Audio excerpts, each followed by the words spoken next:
Oh no, is this another Chicago show? Oh my gosh, Chicago Fire, Chicago Med, Chicago PD. Which one is this? Looks like Chicago pizza. Oh no, Eric, I can't. Will you please find something else? Let's see what we have. Nope. We saw it. Rerun. A raccoon for president? Nah. 47 meters down on cage. Saw it. Loved it. Gunsmoke. Real world. Degrassi Next Generation. Ah, the game's on. Never mind, it's the Jets. Ames Amazing Race. Wheel of Fortune. Wait, go back. Did they say Chris Streveler? The porn star? What? No, wait. How would you? Never mind. Chris Streveler, your son. Oh wow, what was he on? Amazing Race? The Wheel? No, I think he was on the game. Ah, Jesus. Drunk in the stands again? No, I think he's playing quarterback. Well, hell yeah. For the Jets. Ah, shit. I thought he was still in Canada. No, he left Ottawa in 20. I thought he was bicycling through the Amazon. No, he what? Bicycling through a rainforest? Who does that? I don't know. Oh, look, there he is. Yep, that's him. Oh, he's still got that beard. He looks like Ryan Fitzpatrick. He looks like a bum. That's what happens when you go to Canada. I swear, those people can't be trusted. My son. NFL quarterback. Well, the Jets, so... Damn it, you're right. Well, maybe next year. I'll get the guest room ready. Good call. Now back to the Amazing Race. Oh, your eyes that tell the truth. Oh, the line from me to you. We know it's tangled up in blue. What if we unravel? We could go anywhere to get this soon. Hello, welcome. You're watching Once Upon a Time in Las Vegas, the rise of the greatest sports betting show in the world. I'm your host, Rocky Foré, here with the Steamroller. How you doing, Steen? How are your holidays? They were good, Rocky. They were very, very good. I did not get that new jersey that I thought I was going to get from you, but you did buy a sign to troll me, so I appreciate that, man. Thanks very much. It's coming in the mail. Oh, good. I'll just camp down by the mailbox. That'll be great. It's great, man. It's week 17. We're almost done with the regular NFL season. We got a lot of fun stuff to talk about. We got the playoffs coming up, and just a quick reminder to everybody: we're going to be doing playoff shows. You know, we weren't going to stop at 18. No way. So we'll be doing all 3 weeks of the playoffs, and then of course we'll have a really big shoe for the Super Bowl, which will be a lot of fun. Hello to everybody. Hope everybody's having a great holiday week here between Christmas and New Year's. Hope everybody had a great Christmas, etc., etc. Don't forget to comment on the video. Drop us a comment for your chance to win a $100 gift card. Rocky and I give that away every Thursday, so check that out, won't you? And of course, please, if you get an opportunity, spend some money with our sponsor, No House Advantage. No House Advantage is fantasy sports redefined. You can win up to 21 times, Rocky, 21 times your original bet if you're playing against the house. You play player props, over-unders, or you can play against regular folks like yourself for cash prizes. Simply go to nohouseadvantage.com or download the No House Advantage app. Use the code WNW when you make that first deposit for a up to $50 first deposit bonus. There you go. I'm excited about today's show. You like the old guys, Rock? I love them. Yeah, we got the veteran crew in here, and let's get rolling right there. Here's a guy who is pretty, I'm gonna guess, happy to be out of Buffalo. He's a big Bills fan, now making his home in South Carolina. You know him, you love him. He does a show every Saturday morning at 9 a.m. Eastern time called Just Parlays. It's Chris King. What's up, King? How's it going there, Steen? Good to see you, Rocky. Hopefully, did you ever get any of that money back from Santa on the shipping costs? No. Don't trust Santa Claus. That guy is a bad person. See, you got to learn, you live and learn. Absolutely. And it looks like he's not in his apartment anymore. Either that, or he got a weird piece of vague art that sits behind him. You know him, you love him. He's a Jew in Miami for Christmas. What else could he do? It's Scott Reichel, everybody. What's up, bud? Yeah, nothing much. I'm coming to you from abroad, but I believe this piece behind me is called Hotel Room Art Piece Number 5. So it's another generic like it's all out whatever. Of yeah, I think that's what they're going generic, for. dude. Okay, that's Whatever. not generic. That's It really ties the room together. It's like the rug. No, I don't know. Happy to be here. Looking forward to going through Week 17, and let's make some money. All right, very good, very good. I know you're down there in Miami. What just to torture everybody else in America? What's the temperature there, bud? It's warm. I believe it's around Okay. 70 right now. So that's 70 and sunny. Solid. You hitting the beach later? Yeah, it's 70. It's 71. Beach later? No. I'm here for the show. Thanks. So priorities. All right, very good. All right, guys. Well, let's get it rolling, shall we? Week 17 is in front of us. As always, don't forget we record this on Tuesday, so there should certainly be weather factors. There could be line moves. There could be injuries.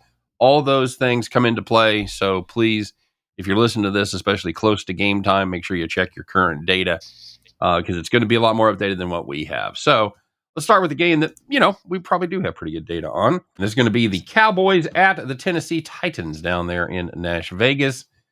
Cowboys road favorites of 9.5 points.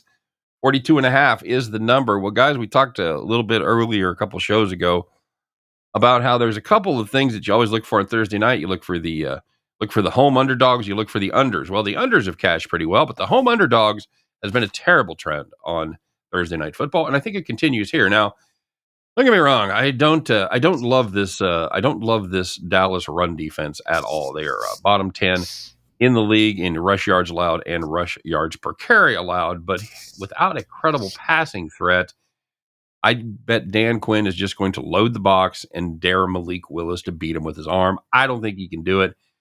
Tennessee hasn't won or covered in 5 straight, and the finale against the Jacksonville is going to decide the division regardless of what happens this week. Tennessee has very little motivation. Dallas has a ton of motivation. It's a big number. I don't care. Give me Cowboys minus 9.5. Yeah, I'm taking the Cowboys as well. You mentioned how Derrick Henry was going to potentially cause problems for Dallas. The issue is he might not play because you mentioned how Week 18 is for all the marbles against Jacksonville. Henry did not practice on Tuesday, and apparently he's battling, I'll put quotes around battling, a hip issue. So I don't think he's going to play in this game because why bother? Malik Willis is also arguably the worst starting quarterback in the league right now. Nick Foles might give him a run for his money after yesterday, but still, Willis is really not good. Henry might not play. Cowboys, since they did beat Philly, are still technically alive for the NFC East title. Give me the Cowboys in a rout. Yeah, I think you have to go with Dallas here. We saw the defense despite giving up 34 points, they forced 4 turnovers against the Eagles. Of course, Philadelphia helped by not hanging on to the ball. That led to 20 points in that game. Tennessee just lost to Houston. Houston doesn't even have a quarterback. I know everybody wants. They have 2 of them. They have 2 quarterbacks. And rotate them. Right. You know what the saying is if you have 2 quarterbacks. That's right. You have as many quarterbacks as Tennessee does right now. Very good. Let's face it, the Titans, not a good team. They're terrible against the pass. Like we said, they made Houston look good. I don't see them doing a whole lot here. Like Rachel pointed out, Henry may not play. Why would you play him when this game means nothing other than, to stop a losing streak from getting to 6 games? But this is a team going in the wrong direction, and they're going in the wrong direction fast. I'm going to take Dallas by, 2-3 touchdowns? Yeah. I don't think the Titans are going to win the division. What I do think is that the combination of Derrick Henry and Malik Willis is the perfect formula to defeating the Dallas Cowboys. If Derrick Henry plays, they're going to smash the ball, and all of a sudden Malik Willis is going to overthrow somebody 80 yards downfield. You never know what's going to happen. Is the ball going to go for 2.5 yards? Is the ball going to go for 80 yards? That's why I think the Dallas Cowboys are going to be on their toes the entire time and somehow find a way to mess up enough to not win the game by more than 10 points. I like the Titans here. All right. Solid strategy. Moving on to Sunday's action. This is going to be the Panthers as they head to the pirate ship down there in Tampa Bay to take on the Buccaneers. Buccaneers 3-point home favorites. Total in this one is 40. Buccaneers, guys, have been a black hole for your bankroll if you've been playing the Buccaneers all season long. They have pirated that cash right out of your pocket. They have covered it just one time. Huh? Was that pun intended? What? Pirated your bankroll? Of course it was. What do you think? I just I'm making happened sure. to drop it in? Yeah, Making okay. sure. There you go. They've covered just one time in the last 13 games. Just one time in the last 13. That is amazing to me that you just don't walk into a cover. Carolina, holy shit. Chuba Hubbard, the run game woke up last week. They ran for 320 against the Lions, who had actually been pretty stout against the run for about 3 straight games. Tampa Bay, you always think of them as having the best rush defense in the NFL. Not this season, my friend. They're in the bottom half of rush yards allowed. I've got the Panthers right here, plus the 3 points. I also love the first half under, because it has taken Brady at least 3 quarters to get going for almost all of the entire season. I like the first half under quite a bit, but as far as the pick goes on the side, I'll take the Panthers plus the points. Yeah, I'm going to go with Carolina as well. I understand why Tampa's favored, reputation, they're at home. I don't really care. Tampa's a bad football team. Carolina's not great, but they have been a lot better since they fired Matt Rule and since Wilkes took over. But they can run the ball well. They have him and Foreman, who both went nuts last week. Darnold, not great, but he also hasn't really costed them any games because Carolina realizes they need to run the ball 40-something times a game. Tampa, though, not a good team at all. They can't score. And even defensively, they're pretty banged up. So I do think that you can look at Tampa and potentially struggling against the run. Give me Carolina in a hideous game, 20-17, something like that. But in what should be a low-scoring game, I'll take the points. Yeah, I'm going to take Carolina with the points too. And I don't even know if you see Tampa Bay get to 17. They had to go to overtime last week against an Arizona team starting Trace McSorley, and DeAndre Hopkins had 1 catch for 4 yards. Yet they still led by 10 points in the fourth quarter. Like Steehn pointed out, Tampa Bay 17th in rush defense this year, so they've been beaten up rather soundly, and Carolina's actually looked like a competent football team on the ground. Darnold hasn't turned the ball over lately. We might not get to 20 points in this game. It could be a lot like the Steelers-Raiders game the other day.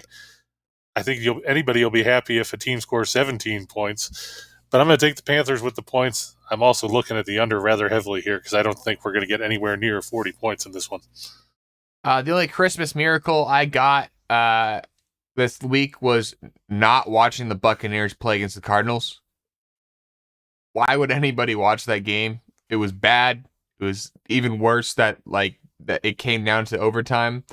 The other Christmas miracle I got was picking up the Lions defense in fantasy to stream them this week, and they somehow gave up the Panthers' franchise record in yards and yards rushing. So I can't go against the Panthers now. Panthers. Okay, solid. It's a clean sweep for the Panthers. How about little Browns at Commanders, boys? Commanders home favorites 2.5 points. 40.5 is the number. I don't know how to tell you guys this, but Deshaun Watson has been horrible since he has come back. He is bottom 5 in just about every important quarterback category that there is. And that puts him like in the high 30s, low 40s. He's worse than Zach Wilson. You could make that argument right now. He is. He has the worst passer rating than Zach Wilson. The Washington defense has been a little overlooked, and now they've got Chase Young back. They've given up just 19.8 points per game over their last 8. I got to be honest, I don't like either one of these teams. They've both got serious quarterback issues. Give me the team with something to play for. Commanders still have hope. The Browns have no hope. I'll take the Commanders minus the 2.5. Yeah, the one thing that's tricky is, since you mentioned the quarterback concerns, I don't know who's going to be quarterback for Washington because they left the door open for maybe a quarterback switch back to Wentz. I'm going to go with the under in this game. Steehn kind of hit the nail on the head there. I don't really like either team right now. Washington's been good, but at the end of the day, I still have questions about their quarterback situation. And Cleveland, they have not been good, but the defense has played a lot better over the last couple of weeks. Give me an under. We know Washington, worst case scenario, wants to drain clock. Cleveland's the same way. They don't trust Watson to throw, and they still have Chubb. I like the under in this game. I see a low-scoring slugfest, another type of 20-13 type game. I'll take the under. Yeah, when I made the case for the Browns under, it wasn't all weather related. You could have made the case for the Browns under if it had been a bright sunny day of about 75 in that game last week. Probably not under 32, but Yeah, that's very solid. Chris, what you got? Yeah, I've got to agree with Reichel and go with the under here. Cleveland's gone under in 5 straight games. The last time they went over was that game against Buffalo that they played in Detroit after the first snowstorm that ripped through the Northeast. Washington, they've gone under in 10 of their 15 games this season. And like Reichel pointed out, we don't know who's going to play quarterback. Is it going to be Heineke? Is it going to be Carson Wentz? They're going to put Sam Howell out there. Anybody seen Joe Theismann? I would pick Heineke personally, but we'll see what happens. But Rock, can you believe we did a Buffalo sketch and that wasn't even the worst snow of the season in Buffalo? Can't believe it. We did a blizzard in Buffalo, and that was just the warm-up blizzard. that was just the hold my beer blizzard. So you got the under 36.5 here. Rock, what do you got? Steehn, you said that this is a game the Commanders need to win and the Browns don't care for. That is exactly why I have the Browns here, because the world is messed up. Nothing works right. Of course the Browns are going to win this game over the Commanders because the Commanders need to win to stay in playoff contention with the Seahawks, Lions, and Packers right behind them. They are going to mess this up somehow because they are the Washington Commanders. Until you sell the team to Jay-Z, they're going to keep choking the Browns. Urgh. I hate to say it, the Browns are going to win. Okay. Now take note that's a Browns team that just lost to Andy Dalton, your favorite quarterback in the National Football League. But I think he's on to something, though. I think he's on to something because it feels like Cleveland every year. It's tradition. You get eliminated, you win a couple games to end the season, you build optimism, and you're bad again next year. Isn't that usually how Cleveland ends the season? They're the Royals of the NFL. Yeah. They're the Royals in September. Absolutely. Well, if you like this game, you're going to love this one. How about a little Steelers or Ravens at home there in the Inner Harbor? The game they flexed to Sunday night. Yes, this is going to be the Sunday night game. This is Sunday night now? What's that? This is Sunday night? Yes. Yeah, it's a night game. They flexed out Justin Herbert so we can watch Kenny Pickett. Well, nobody wants to watch the Rams. Nobody wants to tell you, watch. that kind of aged horribly, though. They scored 51 points last week. I'd rather see Chargers Rams than Steelers Ravens on national TV, but that's just me. Ravens 3.5-point favorites, 36.5. We're going to see a lot of low totals this week, boys. Just saying it right now. 36.5 is the number. Pittsburgh defense, of course, they're solid. They've held opponents to 14 or less in 6 of their last 7. I don't know if Lamar's going to play. They're being real coy about it, but even if he does, I still think the Steelers can stop him. They see him twice a year for the last 5 years. Pittsburgh offense is finally committed to running the football, and they've been doing a pretty good job at it. I see a lot of running clock in this one and not a lot of times in the end zone. I got the under 36.5. Yeah, I agree on the under, but I actually will lean to Pittsburgh. Baltimore clinched a playoff spot last week with that hideous game against Atlanta. So is there really any point to rushing Lamar back? I know you want him to get a little bit of playing time before the playoffs, but you're not playing for anything. You're not going to catch Cincinnati in the division. You clinched a wild card spot already. Pittsburgh's still fighting for a playoff spot. Are they going to get there? No, they're probably not going to get there. Hold on there. You're saying they're not going to catch Cincinnati. They're only a game back, and they play in Week 18. Right. If they win, and regardless of what Cincinnati does, that Week 18 game is going to decide the division. Oh, no, I understand that'll decide it. I'm saying I don't think they're going to pass Cincinnati in the division. That's what I'm saying. But my point is, since they have a meaningful Week 18 game, I think there's less reason to play Lamar. So I think you're going to see Huntley behind center in this game. But I'm going to go with Pittsburgh anyway. These games are always close. No matter how badly you think Baltimore should win because they're more talented, these games are always hideous in the fourth quarter and it comes down to a field goal. You're going to delay more than a field goal with Baltimore in this game, with maybe Huntley at quarterback. I'm not doing it. I'll lean Pittsburgh.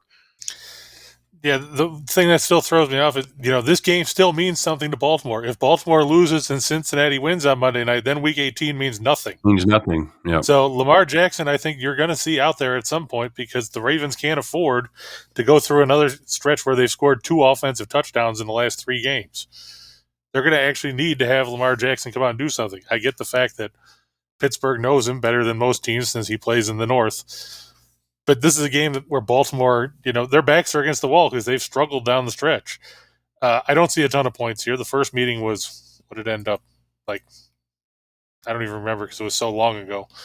But Game died in the second half. Trubisky threw a bunch of picks. oh, that's right, 16-14. Yeah. But I'm also going to stick. I'm going to take the Ravens, but I'm going to stick with the under as my top play because Baltimore's gone under the number in 11 of their last 13 games after going over in 2 of their first 3. So 11 of their last 12, I should say. So I'll take the under, but I'll take Baltimore because they need it more than Pittsburgh. They don't need it more than Pittsburgh. Pittsburgh might not make the playoffs. Pittsburgh's not going to make the playoffs. They're still in the hunt. So the point is Baltimore does have a fail-safe that they're still in the bracket. They've already clinched a spot. A fail-safe where they'll be going on the road in the first round. Yeah. Yeah. But I'm just saying, I can't say that Baltimore needs this game more than Pittsburgh. That I'll disagree with. If you want a shot at the division title, they need the game more than Pittsburgh does. Just saying, one team has a playoff spot already, the other team doesn't. I'm not going to say Baltimore needs this game more than Pittsburgh. It's a small point. You can still go like Baltimore if you think Lamar's going to play, but Pittsburgh needs this game more than Baltimore. Can we all just come together and agree that none of these teams will be playing in week 2 of the playoffs? No, yeah, that we can agree on. All right, very good. Rock, you want to put some sanity into this madness? Yeah, look, the Steelers' playoff hopes are going to be over faster than I can say the Ravens are going to win this game. Okay. There you go. All right. And cover the spread, I assume? Yep. They're going to win by like 14. These games are Okay. always close for no reason. Always. All right, very good. Hey, guys, we got a full slate of 16 games that we've just heard 4 of them. We're 1/4 of the way through. Stay tuned. We've got some breaking news coming up. The story you might have heard about. Now you're going to hear about it from us. You guys take care. We'll be right back after this. Multiple banks, multiple states, a Chiefs jersey, and a wolf's mask. My name is Robert Stack, and this is Unsolved Mysteries. Authorities have been baffled by a case that has left them howling at the moon.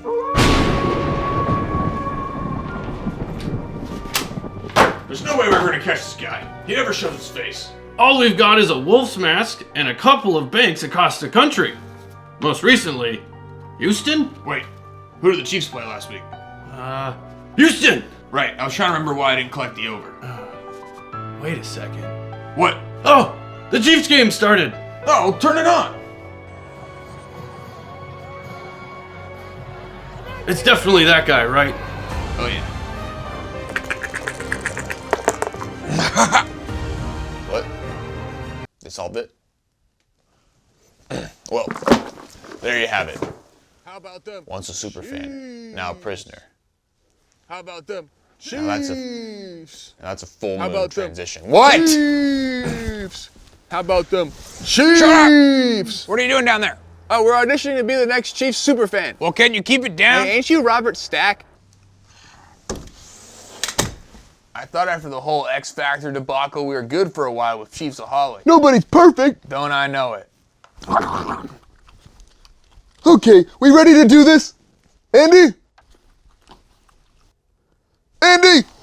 Oh, yeah. This is the delicious burger. Welcome. I'm Clark Hunt. This is GM Brett Veach and Coach Reed. Wow, it's really a great honor to meet you all. That looks like a great burger, Coach. Don't mind, Coach. He hasn't eaten in like an hour and a half. Right, well, I call myself Rain Man. I'm in this old-fashioned, clawfoot tub, and I've got a Chiefs shower cap on, and the tub has the shower curtain around it that says, Mahomes is going to make it rain! Okay, pretty elaborate. Do you have a background in plumbing or carpentry? No, sir. Bomb maker. Excuse me? Oh, yes, sir. I was the head bomb maker for ISIS between 2011 and 2018. Just got out of Guantanamo in June. And you made bombs? Bombs? I like bombs. Man, I miss Tyreek. Well, that's definitely a no-go. Send in the next one. I want to suck the blood of the opposing team. Oh, hell no! Stop. Thank you for coming. This is not gonna work. Holy shit. Gonna be a long day, isn't it? Hey, you guys want to throw it in on pizza? I got kipping. Now this is a stand-up fan! I was just gonna ask you to keep it down. Keep it down? Arrowhead? This guy's a riot. You got the job. Job? What job?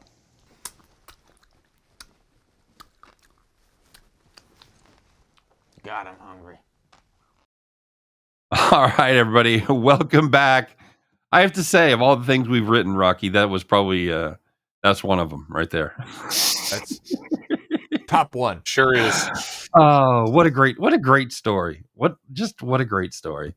Okay, guys, let's get back into football. We'll find out who's the super fan of these teams. It's the Eagles, the city of brotherly love, as they host the Saints.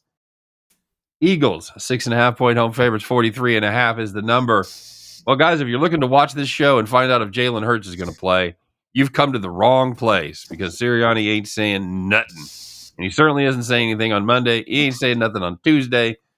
Hopefully by game time, maybe by Saturday, we'll have some information, but I have no idea. My best guess, if I had to go out over my skis and make a guess, which is kind of why we're here, I'm going to guess that Philly wants to wrap it up this weekend, have the opportunity to rest some people, as opposed to having to play in Week 18 against a desperate Giant team in the finale.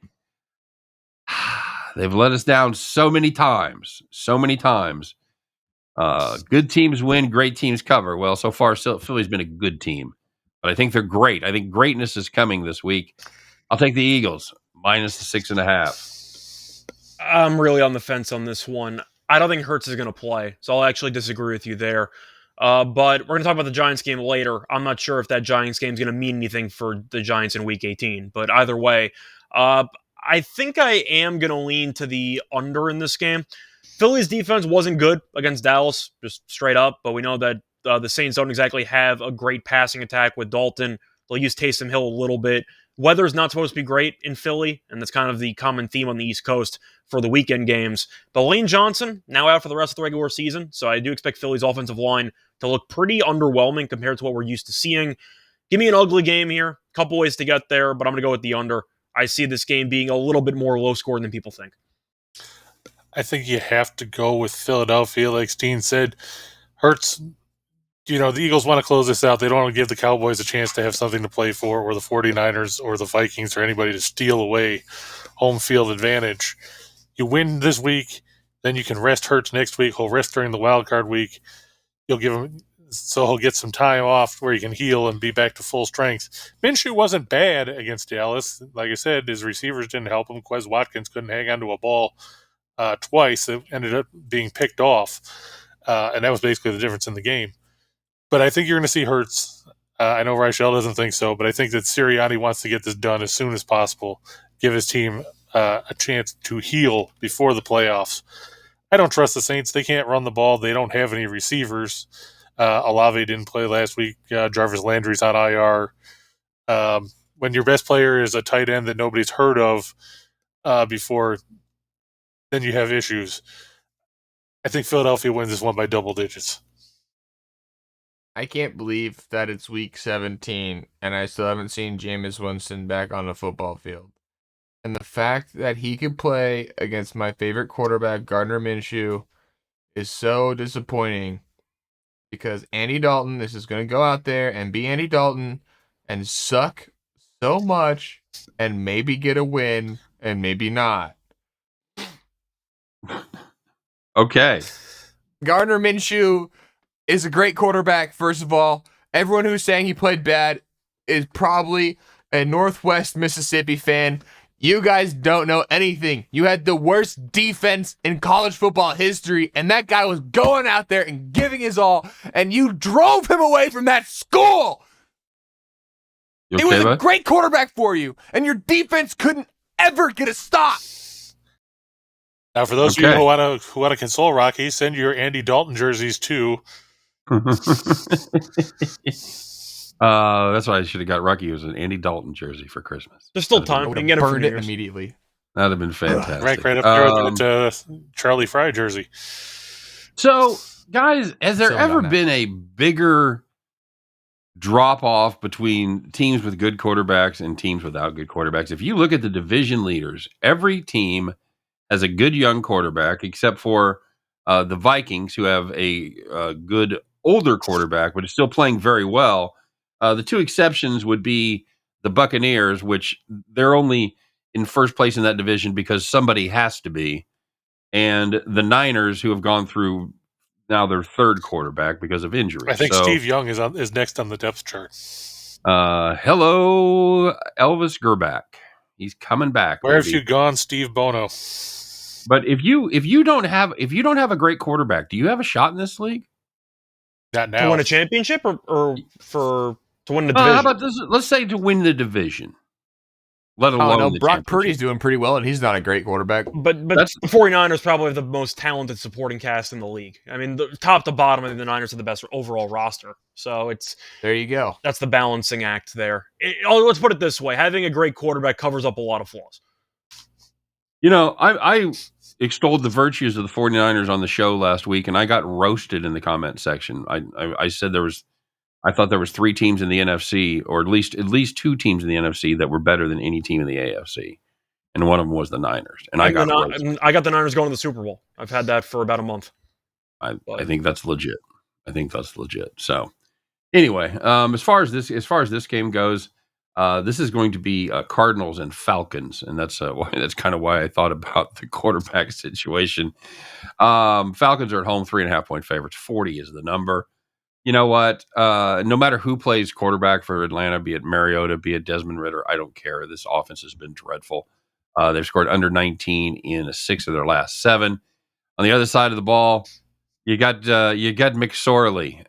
So that's great. So I hope for your case, for your sake, everybody out there in America, that this is not like a big wide distribution game, because no one should have to watch this game. I'm going to do what I often do when I have 2 shitty quarterbacks playing against each other. I'm going to play the under right here. Give me the under 40. Yeah, Arizona's got issues because they're trying to draw up good plays, but they can only trace. So they don't really have much of an opportunity to. Thank you very much. Thank you. I thought that was it's a good time to remember people to follow you on Twitter for more wisdom and wit like that. Thank you. Point is, I do think that both teams are awful. Kingsbury, we know, is going to get fired. I think Arthur Smith will keep his job. So I think that the Falcons might have a little bit more pride for the head coach. But the way that I see it, I'm going to go with Atlanta. Arizona, they tuned out Kingsbury a year and a half ago. It seems like Atlanta still plays hard. Baltimore to goal line stand there in the fourth quarter, which definitely swayed things a little bit. But Atlanta move the ball to some degree. They're at home. They can run the ball. Arizona's bad at everything. I'll lean Atlanta, but I agree with you on the under. I expect a very ugly game. Yeah, you can't expect much in the way of offense from these teams. Like we said, Arizona scored 16 last week. Atlanta less than that. Desmond Ridder has not looked like an NFL quarterback, which I guess is what happens when you get thrown in as a rookie and your starting quarterback decides he's going to leave the team and go have knee surgery.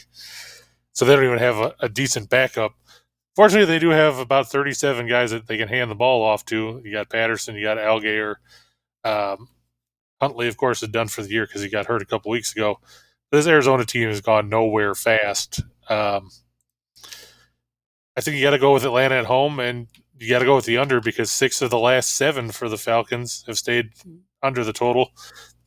The one thing that scares me, though, is because remember early in the season, Steehn, you were all over the fact that the Falcons were, 6-0 against the number? Mm-hmm. Yeah, started off covering the first 6. Yep. And now they're 8-7. Yep. They have been dreadful against the number lately. But fortunately, they're playing Arizona, so that helps. So I'll take Atlanta. Well, that doesn't do it. Nothing will. Yeah, exactly. Quick trivia question: who is Desmond Ridder's backup? Anybody know? Don't look it up. Cordero Patterson. Does Felipe Franks count? Nope. He's out. Really? He doesn't count? Wait, is it Jake Fromm? No, wait a second. Didn't they get Woodside from the Titans? Woodside. That's right. I mean, I knew Felipe Franks on the roster. That should count as half credit. Yeah, that's true. I mean, he's up. He's been upgraded to questionable. There you go. Right, okay. Yeah. All right. He'll be the Wildcat quarterback. He's going to be the same way he came into the league. Questionable. Oh.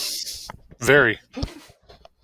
All right. Where are we at? Rocky, what do you got? Yeah, look, the Arizona Cardinals are the oldest team in the NFL, along with the Chicago Bears.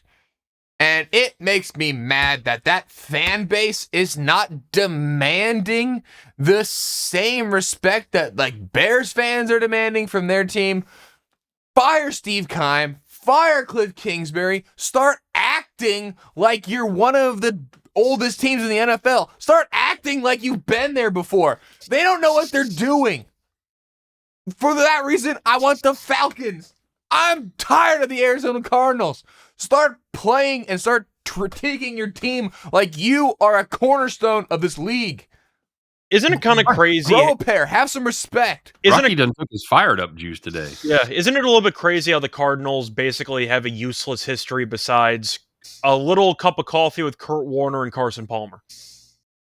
That's it. That's their entire history. Like right there. Rocky, I have to know: are you dropping these NFL facts because you listen to the podcast on Odyssey or on Audible? Yes. Now I don't know if you're lying or not. It counts as research. So if you had a crowd on their asses, it's real. It's very entertaining. If you guys haven't listened to it, it's free on Audible. It's the history of the NFL. So wait, really? Yeah. Right. Can they get the? Do they have the narrator? Now you know he didn't watch it. I'd watch it if they had the narrator from like the NFL films. Like if the guy just comes out and says the autumn wind is a Raider, but it's like 4 hours long with the same guy. I'll watch that. I don't think you're gonna get John Facenda or Harry Callis. Facenda, yeah, I couldn't think of his last name. Yeah, a frozen tundra of Lambeau Field. Exactly. Yeah. Yeah. No, it's narrated by Mara's daughter, granddaughter, whatever. Oh, okay. Rooney or whatever. Rooney Mara. Giants. Is that the dragon tattoo or is that the other one? I don't know. Okay. No idea. Dragon tattoo. Okay. Oh, so is she the girl with the dragon tattoo? Is that what you're saying? Yeah. Well, that's one of the daughters. The other one was in House of Cards, so I'm not sure which one's which, but whatever. Okay. Rooney was dragon tattoo. Oh, okay, cool.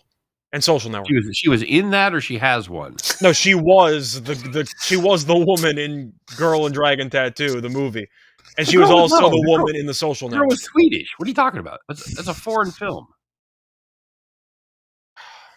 You just don't get it, man. Did they make an American version of it? The Daniel Craig version, yeah. Oh, I didn't know they made an American version. Oh God. Okay. Yeah. I feel like we're on Seinfeld. It's a show about nothing. Yeah. All right. Well, here's a team about nothing. It's the Texans. Hey, they're on a one-game win streak. Yeah, they're on a one-game win streak, which I predicted, which I had. They're hosting the Jaguars. Jaguars 4-point road favorites. 43.5 is the number. Somebody roasted the Texans earlier, and I don't know anybody's been playing a lot better in the last 3 weeks than the Texans. They gave Dallas everything they wanted. They took the Chiefs to overtime, and they rolled up the win against the Tennessee Titans.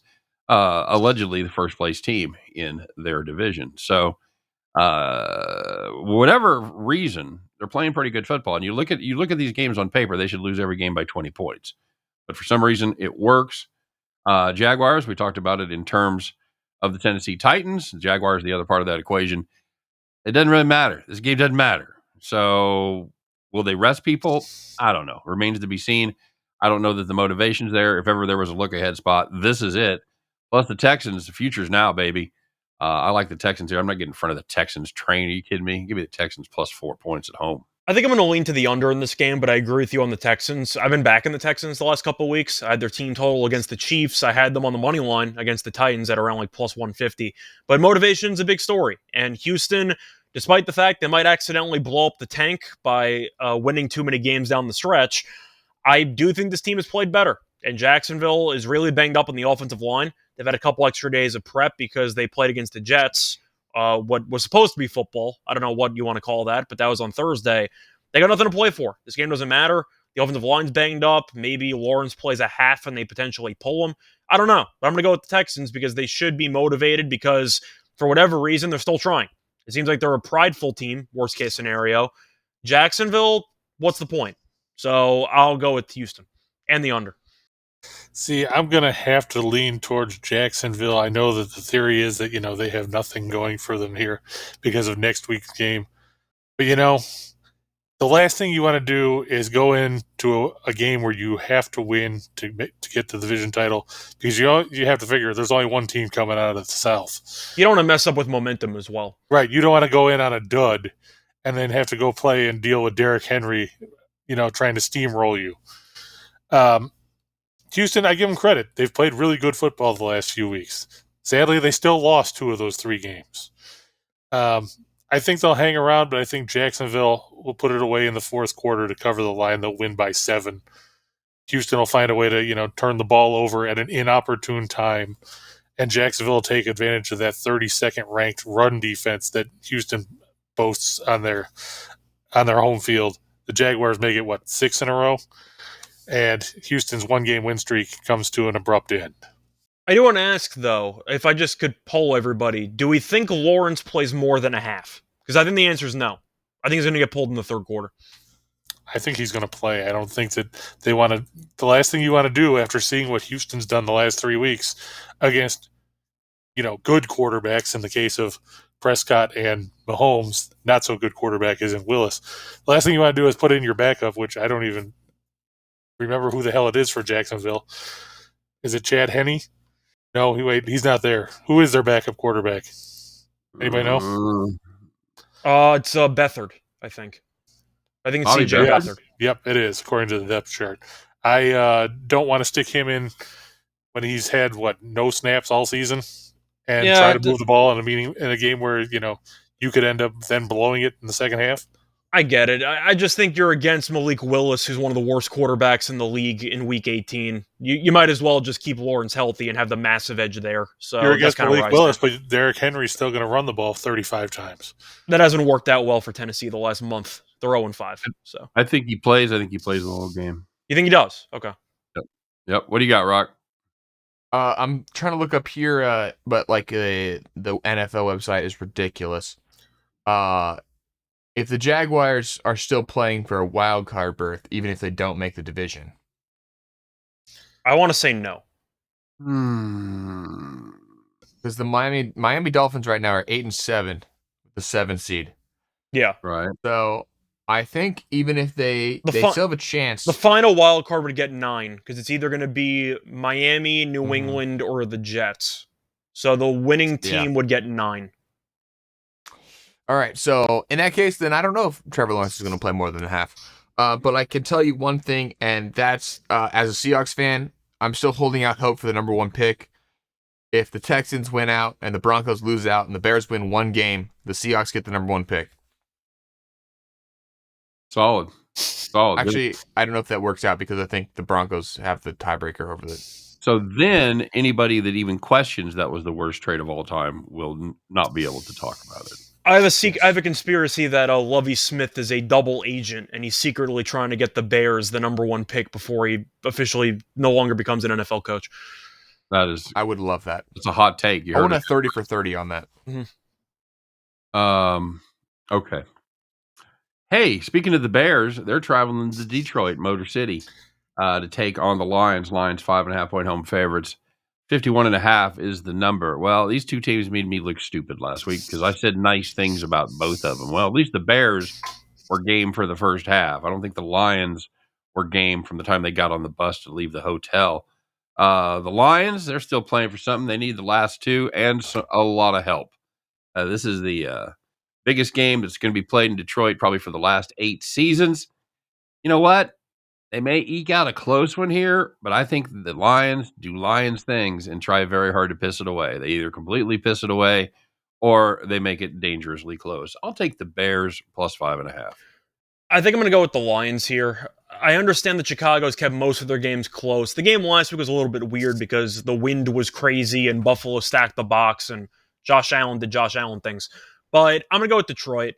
I just think they're the much better team. And the fact that you no longer have to worry about the weather means Goff should have a lot of openings in this defense. They still have a good receiving core. We'll see if they actually remember that Jameson Williams is on the team because he hasn't gotten the ball the last couple weeks. But give me Detroit. Chicago has lost, 8 in a row at this point? Give or take? Yep. Yes. They're horrible. I mean, I understand that Justin Fields can run. I still think his shoulder is not 100%, and he can't really throw that well. Give me Detroit. I still think they'll be up for this game. I can't say the same about Chicago. I'll take the Lions by 7. I think I'm going to lean to Detroit. The thing I'm looking at here is the over because the last time the Bears went under against a team that wasn't in the NFC East, it was week 2. Both these teams are 10-5 to the over on the season. For some reason, they're allergic to defense. We saw the Lions get shredded last week on the ground. And while Fields was contained by Buffalo, they didn't really stack the box. They just spied on him with Milano and Edmonds. and made things a little more difficult for him. But he didn't really have a lot of help. I mean, the Bears don't have any receivers to speak of, and that's going to be an issue. First meeting was 31-30, so it went over the number there. The number here is, 51 and a half. I think it's going to end up somewhere near 60. I'll take the over. If I had to pick one or the other, I'd lean towards Detroit. It's the Bears and it's the Lions. Oh my, I don't care. It's the Lions. The Bears suck. Okay, very good. I'm out on the island here. No man is an island except on this game when I am an island. So, all right, we'll see how that goes. Halfway done, boys. Here we go. Let's find out. Well, we're going to find out a couple things, including a timely Christmas sketch involving the Grinch. Enjoy. We'll be right back. I'm Barbara Walters, and this week on 2020, an entire town woke up on Christmas morning expecting presents and joy, and instead found nothing at all. He stole my clock! For the entire small town of Whoville, Christmas was stolen. There was left nothing but hooks and some wire, and one speck of food too small for a mouse. He stole my clock! I was gifted the opportunity to sit down and talk to one of the Who victims. It's a big old round one. Got a motivational quote on it. It's stolen! Now, did he take anything else? Sure, but I don't care. I can't tell time anymore. What time is it? 3:03. Thank you. And what about now? It's still 3:03. What year is it? Clocks don't tell you the year. Mine did! Now all the townspeople suspected one hermit who lived up in the mountains. Is it Mr. Grunch? It's Grinch, actually. Grunch is another guy. Now, Mr. Grinch, many people who accuse you of stealing their Christmas. Well, did you? Oh, yeah. Big time. What would compel you to commit such a vile act? I hate Christmas, and I needed a new clock. One that had a motivational phrase on it and tells you the year. I spent thousands on Christmas decorations, and that's all replaceable. But he took Tom's clock. He took my clock and my Harry Potter art! Yeah, it's really symmetrical. It's got 4 colors, like a yellow one, blue one, a red, deeper red. And then every hour it beeps like a bird, like a cardinal, I think. A lot of shit wakes me up. Did you take anything else you liked? Oh, no, I threw it out immediately, but I love the clock. So then where is this clock? Do you keep it on a wall? No, I always got it with me. Oh, now that's a sick clock. See, it says, we do not remember the days, we remember the moments. That's what really gets me out of bed. A lot of shit. Jacob Marley, where did you go? Jacob! Oh.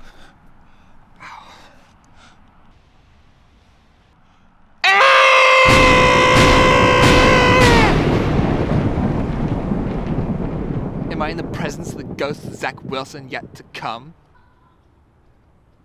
Spirit, I have feared you more than any other spirit I've yet met. I come to you with an open heart to learn how none of this is my fault whatsoever. Lead on.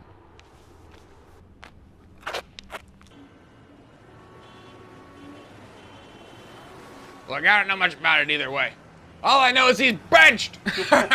When? Thursday night, I believe. What we got benched for? I thought he'd never leave. It was Chris Streveler. The porn star? I'm back in my old room. I'm wearing my old PJs. What if there's time? There is. It's only Thursday morning. There's still time. I've learned so much. There's still time. I know exactly what I have to do. Jeeves!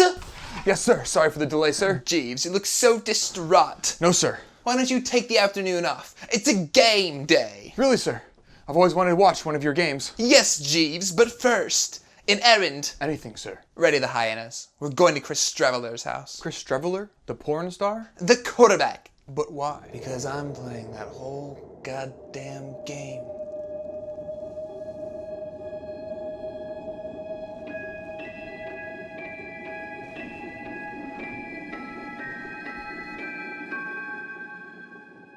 All right, everybody, welcome back. Well, there's been one story that everybody's been talking about this week, and now we're going to talk about it as the Miami Dolphins travel to Foxborough, take on the Pats. Patriots. This game has switched a little bit. We're going to talk about why it went from Dolphins 1-point favorite to the Patriots as a 2.5-point chalk right now. That number could go even higher depending on the news that comes out this week. Tua has a little bit of a problem, and he can't stop getting concussions. And the Miami Dolphins, I think they're super sensitive to this issue after the way they mishandled it earlier in the season. I'm of the opinion that Tua does not play this game. And even if he does, guys, he doesn't appear to be seeing the field very well right now. Now, how much of it was concussion related?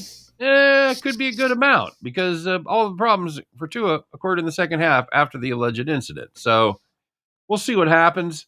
I think Belichick has the defense ready. Patriots still have something to play for. They played well enough the last 2 weeks to win both of those games, pissed them both away by unbelievably stupid circumstances. One of the all-time stupid circumstances, and then just a more traditional stupid fumble at the goal line. I think Belichick's going to have the defense ready for the Dolphins, regardless of whether it's going to be Teddy, whether it's going to be Tua.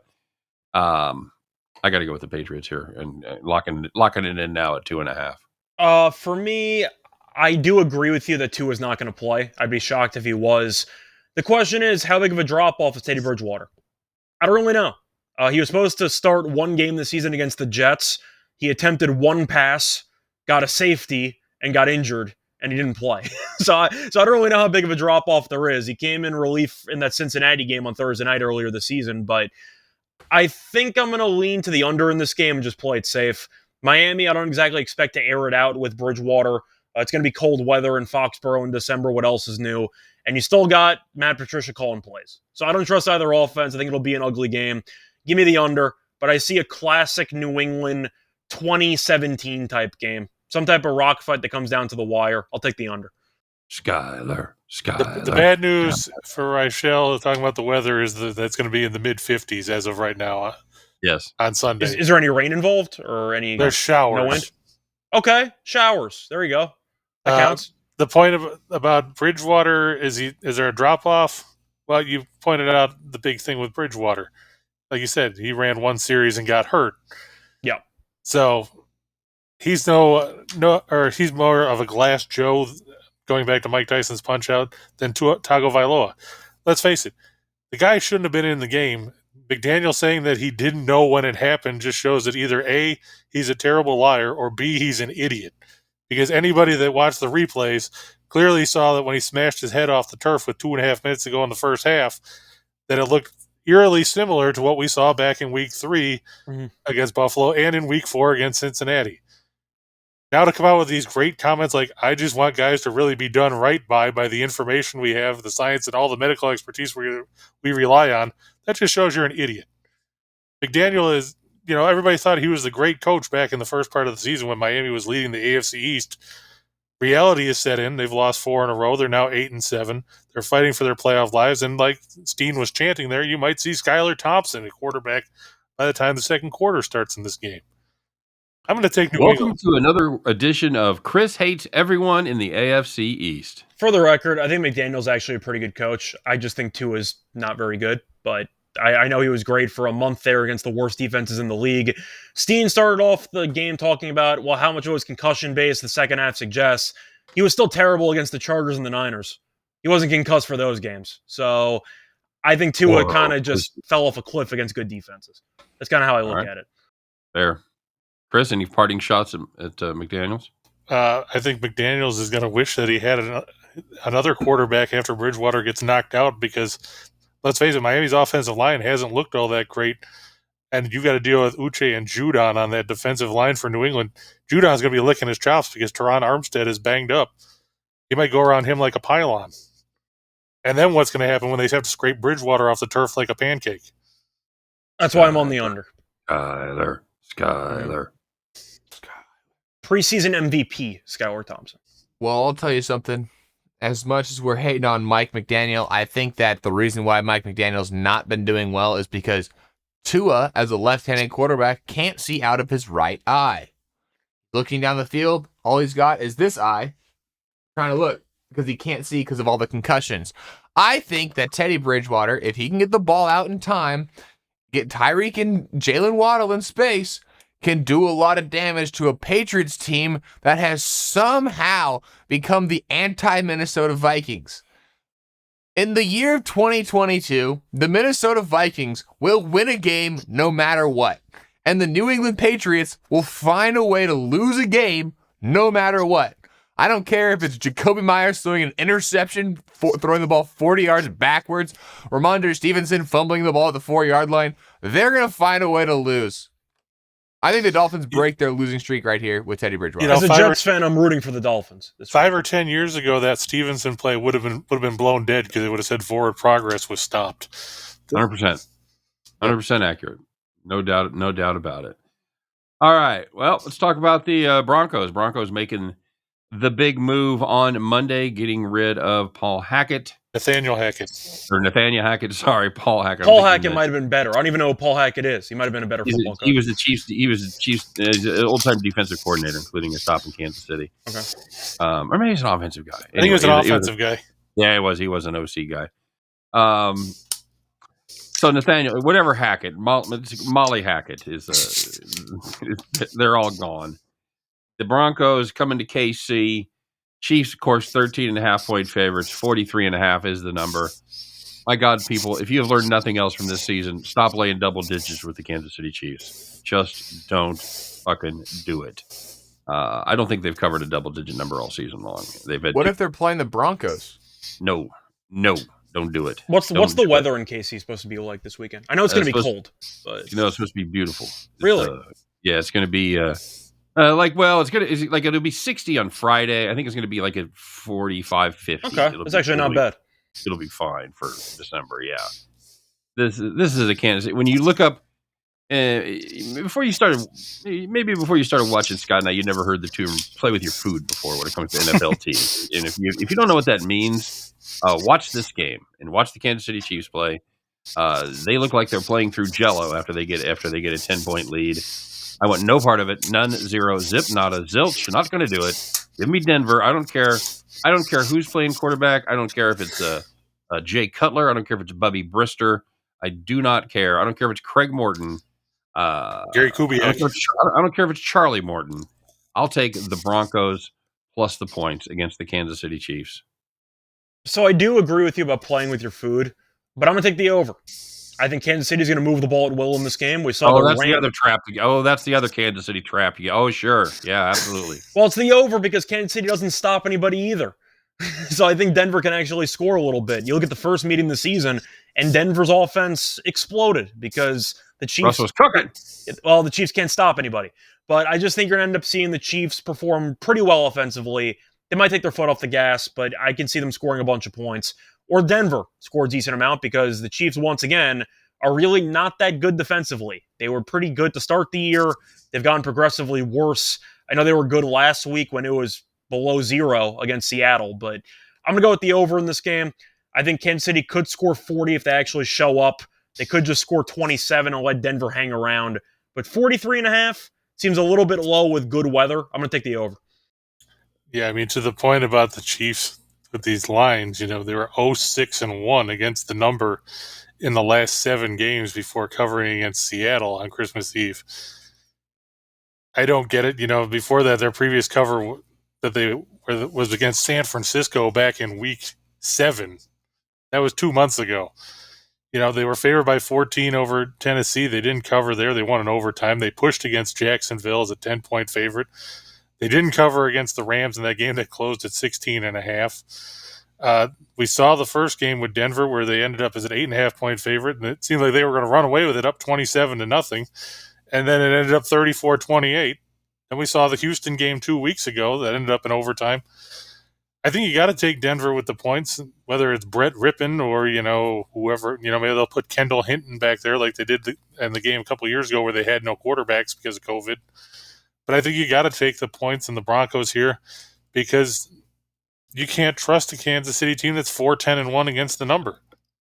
I'm going to say this. It's the Kansas City Chiefs, who are a good football team, versus the Denver Broncos, who have been absolutely dog shit. Don't know if I can say that on the show, who just fired their head coach, who knows who's going to be coach for them. The offensive linemen are shoving beautiful Brett Rippon, on the sideline, telling him to do something. This team is a disaster. I would take the Chiefs at 50 points. Give me the Chiefs. By the way, I think Sure. you can Steehn, say you that. may call me an idiot. Yep. I was gonna say, I think Steehn dropped an F-bomb like 5 minutes ago. I think you're fine. Okay, good. Okay. So there you go. Well, like Horace Greeley didn't say, go east, young man, and that's exactly what we're going to do right here as we travel to the Meadowlands to check on Jimmy Hoffa's remains as they entertain the Colts, fresh off of their fantastic showing on Monday Night Football. What a great football team this is. Literally dozens of people in attendance for this game. Good seats still available, as they say. You know, this Indy defense isn't great, but my God, they are way better than the offense. I don't know who's going to play quarterback. Again, this is a team, we talked about this. If you don't have a good quarterback, you don't have a chance, and they do not have a good quarterback. Is it going to be Nick Foles again? It's already announced. It's going to be Foles. I heard Art Schleister was playing. They announced that Foles is going to be the starting quarterback. I think this morning they announced it. What else are you going to do? What else? What are you going to put Ellinger back in there? Everyone's bad. It doesn't matter. Hey, Schleister told me at 3-1 odds that he was playing. See, you always hear about, well, they're just shuffling the deck chairs on the Titanic. No, they're just tossing them over the rail. That's what they're doing in Indy. They're not even shuffling. At this point, they're just cutting the string attached to the lifeboats. Yeah. Nobody needs one of those. This Giants team, you know what? They've been undervalued all season long. They're 11-4 against the number. Motivation. Who's got it? Who doesn't? Well, the Colts, they ain't got it. The Giants, they got it. Give me the Giants -3. Well, I see the line moved up to 5. I'm still going to take 5 with the Giants. From yesterday? Yeah, I see it's at 5. I mean, That's right. I'm not surprised once they saw the Colts play. The line moved up a couple points, but I'm going to take the Giants anyway. I mentioned earlier in the show how the Eagles game might not mean much, maybe, or the Week 18 game might not mean anything for the Giants. It's because if they win this game, they're in the playoffs. And I think they're going to beat the Colts. So the Giants are at home. They can clinch a playoff spot. They had a great chance to beat Minnesota. Didn't work out because Joseph hit a 61-yarder at the buzzer. But I'm going to take the Giants here at home. The Colts are an atrocious team. Jeff Saturday is one of the worst coaches I've seen in a long time. And everybody that was against him getting the job in the first place turned out to be right. But the Colts they're a dead man walking at this point. The Giants are motivated. They're at home. I think they'll be ready to roll. Give me the Giants comfortably. I don't know much. Yeah, I've got to take the Giants. So I have to say, I don't know how much you can blame Jeff Saturday's coaching on Jeff Saturday. Look at the team that he's got. You can't blow a 33-point lead in the NFL. I don't care. He's been a coach for a half a year, and he blew the biggest lead in the history of the NFL. He's a terrible coach. Jack Pardee stuck around after he blew the wild card game against Buffalo. He stuck around with the Oilers. They didn't fire him for another 2 years. Because at least he won. He won the games team there. completely. Yeah. Then it was so bad they got rid of their team. Yeah, like 6 years later. But the Colts obviously going nowhere. Like Rachel said, the Giants clinch a playoff berth with a win, or the ever popular lesser things like if they tie and Seattle loses or ties and Washington loses or ties. Those are always fun. Or they could just lose and then watch Seattle and Washington lose and they'd get in. But I think they'll take care of business here. You got to give credit where it's due. Joe Schoen and Brian Daboll have done a decent job getting the most out of what little talent they have. I mean, talk about teams with no receivers. Where have you gone, Kenny Golladay? He is apparently that actually fits. He's apparently vanished into thin air. Sterling Shepard's been gone since week 3. You're throwing to Darius Slayton and Richie. Don't call me Rick James, and a little bit of Hodges in there. But not many great receiving options. But the Giants' receiving options are so bad that I still think Victor Cruz is on the team. I heard the Giants are so bad that you're the next call up from the practice squad. Wait, really? Yeah. I talked to Brian Daboll the other day. He said, "Yeah, we're going to call up that Rocky Foré kid because we've seen some of the stuff he does on that show." They saw the film and they were impressed. Look, I'm 6'5". I run like a 5'5" 40. Okay, you still might beat Matt Ryan with a 5'5" 40. Yeah. Yeah. So just be expecting that call. Should be coming in later this evening. Can you make it to East Rutherford in time for Sunday's game? No, but I'll be there in 2 weeks. Oh, they don't need you in 2 weeks. They need you this week. I'll be there for the playoffs. I'll change my Although flight. they ain't hosting any games. I mean, if they want somebody for the playoffs, they'll just go sign OBJ. They need somebody right now. I'll ask though, do any of us actually expect the Colts to show any type of heart in this game, or do we think they're just going to roll over? Because I just think they're going to roll over. Yeah, I like how you always ask questions and then answer them before you give us. I'm saying that's where I personally stand. That's why I was asking where the rest of you stand. That's the Mitch Hedberg bit. You know what I like? Potatoes. Man, you got to give me a chance to answer. Mm-hmm. I think the Colts, their will to live as far as this season went out the window in the second half against Minnesota. I don't think we're going to won't have the home field advantage. They're screwed. Oh man, that's just whoever said dead team walking was right. That's exactly what this team is. They got no quarterback, they got no coach. They don't have a running back. I want to see them play the Broncos and see who wins. They already had that game this season. No, I'm saying they should just do it again. Brutal. Just do it again. You know who It lost? was bad enough watching the first game when they couldn't score a touchdown combined. Let's try this. You know who lost? The Broncos. Fans? Us. America. Oh, That's yeah. right. Yeah, I really thought you guys would do it. I said the fans, but that's I was going to say that's pretty close. Amazon because they paid money to get that game on the schedule. There's a sketch that aged really well that we did. We're making fun of the Thursday night games because they haven't gotten any better, man. Rock, what you got here?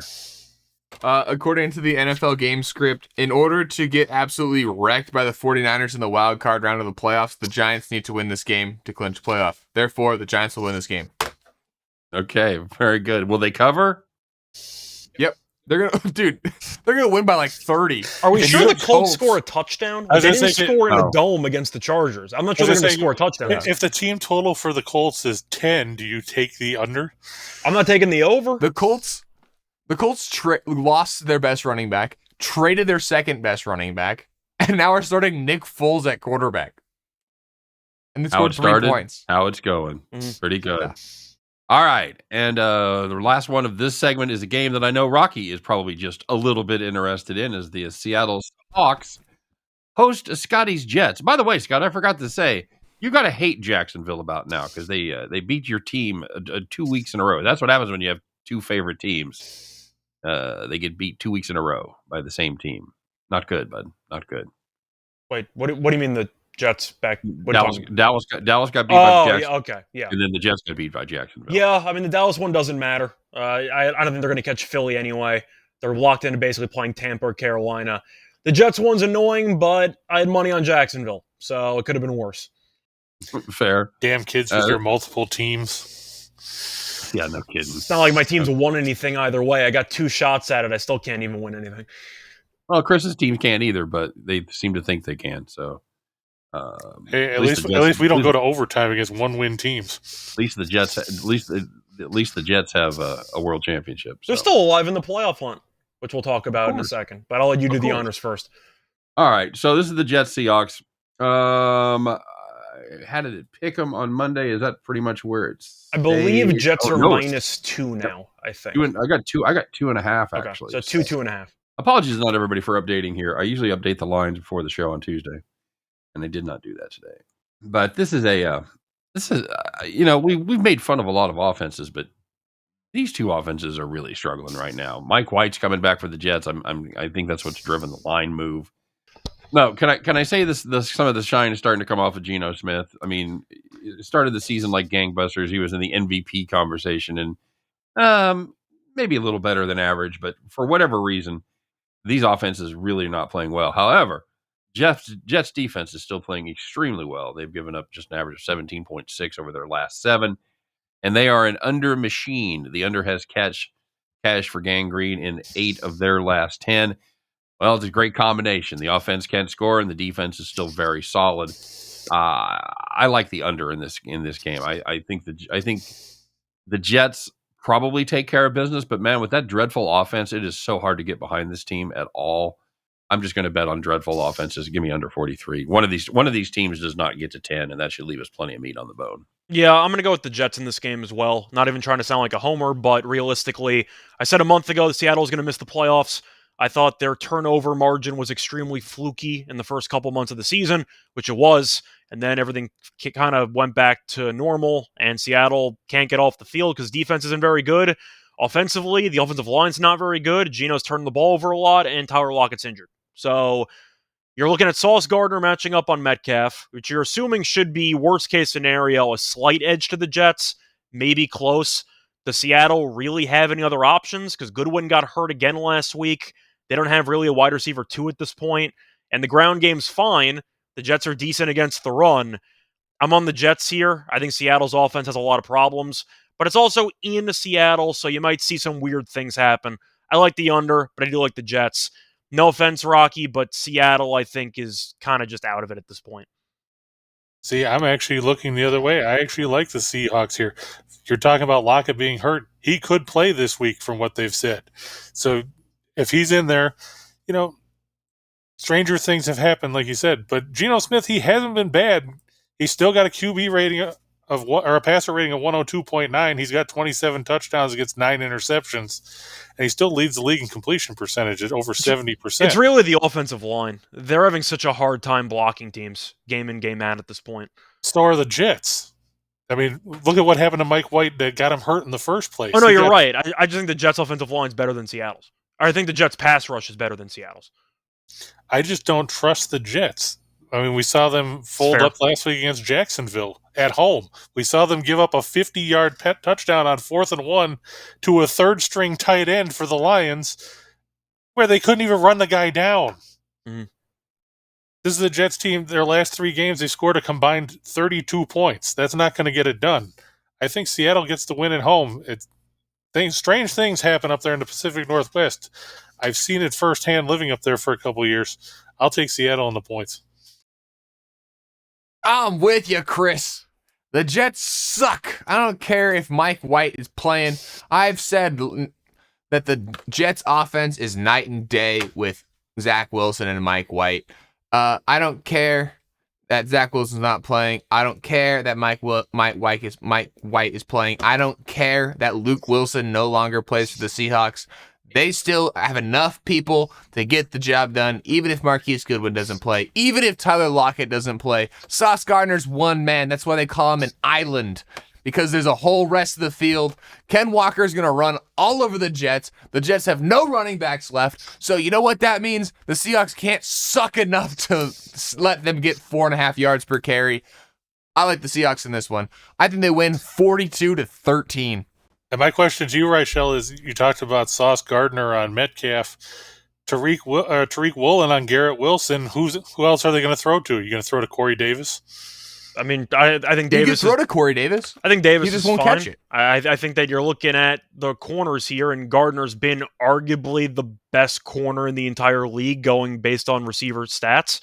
DJ Reed's a great corner too. I think the Jets just have a very good secondary, and you can make an argument that Reed is also a very good corner. Who's Seattle's second best corner? Like, the drop-off is huge after Woolen. It's not even close. But based on receiver stats, if the refs, threw the flags like they were early in the season, I bet you Gardner's numbers wouldn't look that good because he's usually mugging guys. They don't call it, so as far as I'm concerned, it still counts. But either way, I understand your point. The Jets receivers aren't maybe the deepest, but who is Seattle's number 2 receiver right now? Assuming everyone's out. I think Lockett's going to play. I don't think he's going to miss this game. Okay. He's got what, though? A broken hand? Broken finger. Okay. Well, let's assume for a second, though, that Lockett is playing maybe half the snaps or well below 100%. Besides Metcalf, who do you really rely on? Noah Fant. Okay. That's my point. Look at your second receiver for the Jets. The second guy in pass receptions is Tyler Conklin, who's a tight end. Yeah, I get it. I'm just saying, if you're asking Corey Davis against Laquan Treadwell, I'll take Corey Davis. That's kind of my point. Well, Laquan Treadwell, he's a receiver. You guys just wait for Derek Young to pull out a Chris Matthews game. 113 I forgot yards. about Chris Matthews. That's a throwback. What was that, a week? It was like a month? It was a month or a week? It was 2 weeks because it was NFC Championship and the Super Bowl. That's right. Seattle might have to call up Doug Baldwin and see what he's up to. I miss that guy. All right. Very good. Rocky call for the blowout. I've got the under. Yep. Scott's on the Jets. Give me 17-13 Jets. Chris is on the Seahawks. So, all right, very good. Hey guys, don't forget to drop a comment in the comment section for a chance to win a $100 gift card. Rock and I'll give it away every Thursday. You could be next. Drop us a comment and let's find out if you are the winner. Guys, we're 3 segments down, 1 to go. We'll be right back with more after this. You've been watching The OC. You know what happened with you and Marissa? How could you, man? I would have done anything for you. Look, man, I was messed up. You're gonna calm down. You're gonna calm down right now. What are you gonna do? Shoot me? Is this how it ends? It's up to you whether you walk away right now. Walk away.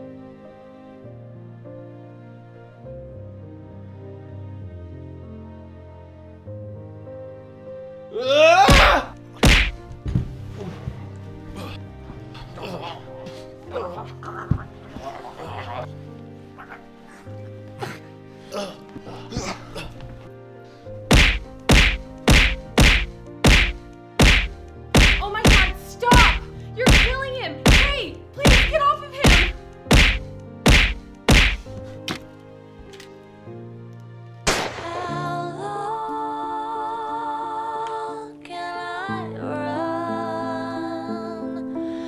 Regret all the mistakes that I made when I was young, 'cause we're flying so close to the sun. Maybe Burger, Whopper, Junior, chicken, spicy chicken, nuggets, Sprite, nuggets, Dr. Pepper, Burger, Whopper. Burger, Sloppy Joe's, super messy Sloppy Joe's. Took an upper decker in the bathroom, my wife left me at BK. Have it your way at BK. Have it your way. You rule! We now return to The OC. for now I changed somehow. I'm no longer 21, 'cause nothing hurts like a broken heart by someone who loved you. And I don't wanna end that way with someone that's like you. I don't wanna end that way with someone that's like you. Hey Rocky, where you heading? Is Cobra Kai casting for extras again? Oh, I'm going to my first karate class at the Y. Karate? No, karate. Karate. Karate. Karate. Karate. Karate. Karate. Karate. Karate. Karate. Karate. It's karate. Karate. It is karate. Karate. Karate. Karate! So why karate? It's going to teach me how to be respectful and focus on defense rather than offense. Using defensive and counterattacking body movements, I'll learn to honor my opponents and develop their character at the same time. Karate. Anything else? Yeah, I got a Groupon for a free first lesson. There it is. Take your shoes off. What? Take your shoes off, you disrespectful little butt sniffer. Where's the rest of the class? Is this the 1 o'clock YMCA beginners karate class for adults? This just looks like a basement. Do not mock my dojo. Does this look like the Y? Do you see kids swimming in the pool? No, And do you see any 40-somethings on the Stairmaster trying to recapture that high school bod? I do not. Then why the hell do you think this is the damn Y? This is Cobra Dog! Well, I mean, you're wearing that karate robe and everything. Shut up! This is a gi. It is customary attire for one skilled in the ancient art of karate. And you are not worthy of one. At least not yet. Kind of harsh, dude. My mom made this, and it looks very similar to yours, actually. Quiet! Let's see if you even have what it takes to begin your journey. First, we'll test your reflexes. Okay, I'm ready. Let's move on to balance. Come over here, and I will test you.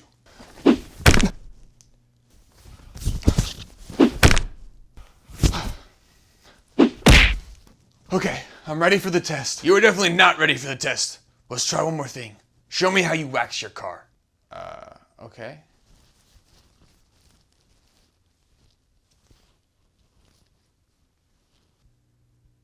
What in the hell are you doing? I'm getting my money out to pay the guy to wax my car. Okay, that's it. You are hopeless. Even with my formidable training skills, it cannot be done. Please leave now. That's not fair. My mom worked super hard on this, and all I've gotten to do so far was get hit in the face with the ball and fall down a few times. That's just like a typical Saturday night for me. Look, can't I just try like some of those 360 roundhouse kicks, jump down a 60-story building and get up, punch a guy in the jugular? Look, I got a Groupon and everything, so let me just kind of like break a board or something. Very well. This is a beginner's board. It is used by first and second graders to build their confidence. Go on, smash it.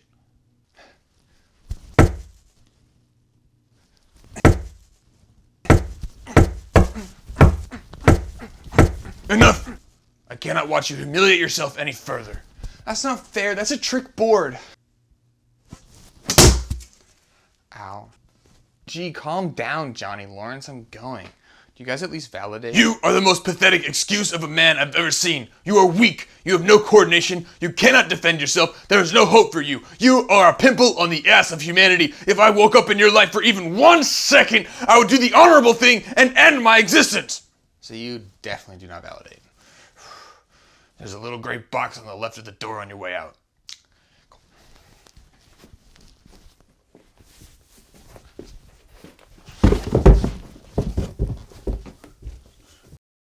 All right, everybody, welcome back to week 17 of Once Upon a Time in Las Vegas, the rise of the greatest sports betting show in the world. I'm Scott Steehn. He's Rocky Foré. These other two cats are Chris King and Scott Reichel. We're going to finish it up here strong, run through the tape, as it were, our last 4 games on the slate.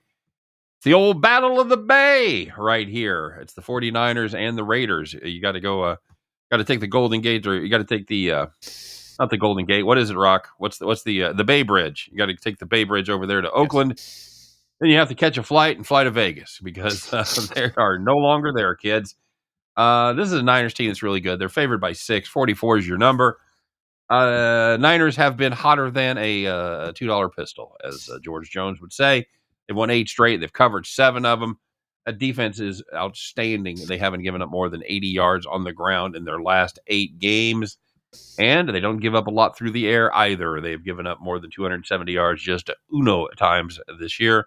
And that is to PM15, young master Mahomes. Other than that, the defense has been on lockdown mode. The Raiders, well, they also play football. I like the Niners here, guys. This is a Niners team.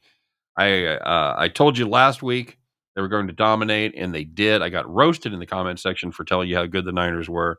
I stand proudly by it, and the Niners are certainly more than 6 points better than this Oakland or this Las Vegas Raiders squad.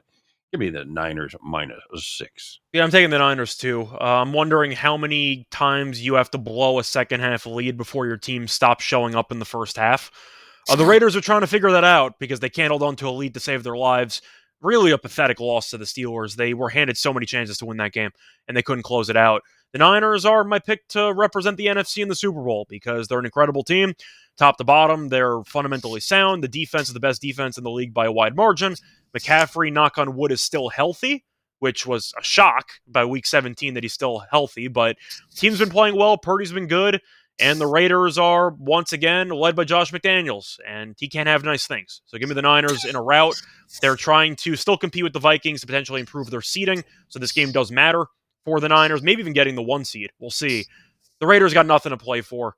I think they get buried. Give me the Niners by 14 plus. I think this game's not even close. Yeah, terrific. Now they're going to roast somebody else in the comment section. I'm happy about that. You'll share some. I don't care if they roast me in the comment section. I'm just judging what I see. The Niners are, in my opinion, a top 4 team in the league, top 3 team in the league. They're incredible. What's the biggest reason you don't care if they roast you in the comment section? Because I'm not reading them. That's right, because you don't read the comments. Exactly correct. All right, King, what do you got? I know you go over the comments with a fine-tooth comb. Sure, and I think you have to go with the 49ers. Like you said, the Raiders have found ways to blow games on a regular basis. They were fortunate to beat the Patriots a couple weeks ago. You know, you had was he actually in bounds or not touchdown followed by... Oh, no, he wasn't. He was not in bounds, but whatever. Right, I know. I'm just saying what the officials were saying. So they should have lost another game. That's a good point. Followed by the, stiff arm heard around the world where Mac Jones got obliterated when Chandler Jones knocked him over on his way to the end zone. But before that, we watched them give up a 98-yard drive to a guy who had been with a team for about 48 hours, where they shot themselves in the foot on back-to-back plays. You had an interception overturned, then you got called for unsportsmanlike conduct after you had a sack. They couldn't have rated that any harder if they tried. Exactly. Josh Jacobs was shut down for the most part by the Steelers defense. It's going to be a lot tougher trying to run against San Francisco. As questionable as it is that Brock Purdy is taking snaps, give Rocky credit because he had the Rockies property that he was going to get a snap earlier this season in a game where he actually got in. And I don't even think Jimmy G was hurt in that game. I think the 49ers should have little problem taking care of a Raiders team that finds ways to give games away. They're basically the Santa Claus of the NFL. Can we say that Purdy's good? I know it's early and you get film on the guy and he might struggle down the stretch. The guy's good. At least so far he's good. That's what we can say. We can say so far he's been good. Yeah, it's good enough for me. The question is, will he be good when he faces a good defense? And that's does he need to be? Does it need to be that good? I mean, Jimmy G went to a Super Bowl and he barely completed any passes against Green Bay in the NFC title game.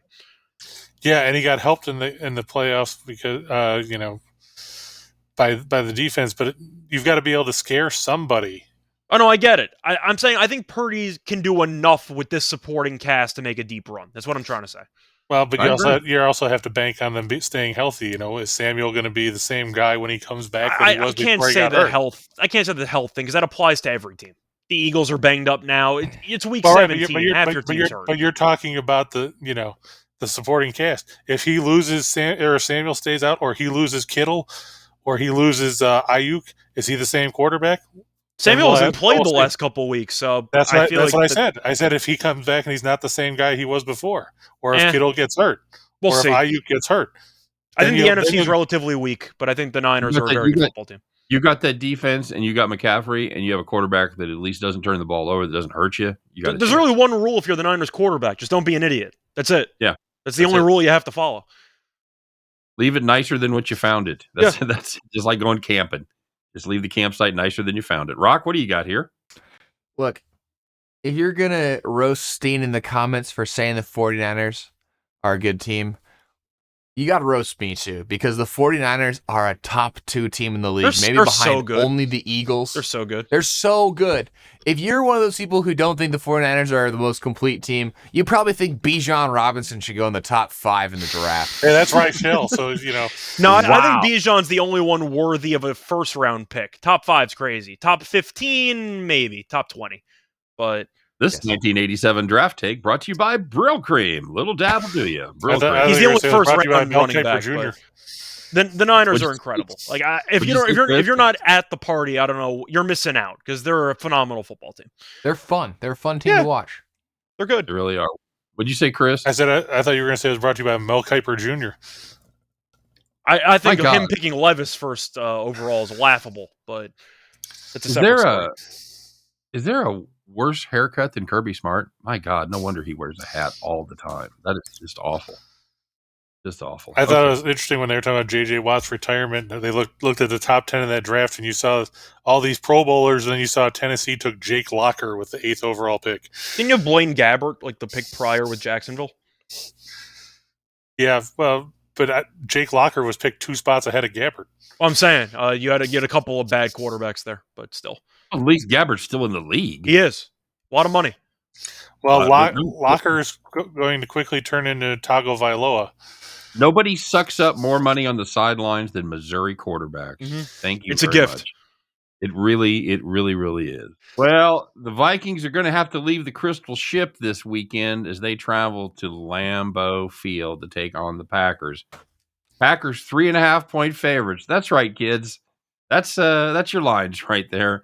Minnesota, second best team in the second best record in the NFL. They are an underdog to the Packers. Congratulations. 47 is the number here. I don't know who needs to hear this. This Minnesota defense is not good at all. They've given up over 30 points a game over their last 7.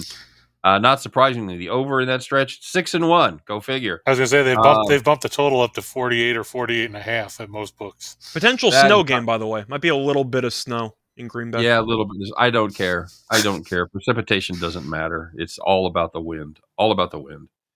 It's something for you people at home to remember. It's not about the rain. It's not about the snow. I didn't say it was going to matter for the total. I just said it might be a snow game, so prepare. What do I have to do? I know. Get ready for pretty colors. You might see white on the field.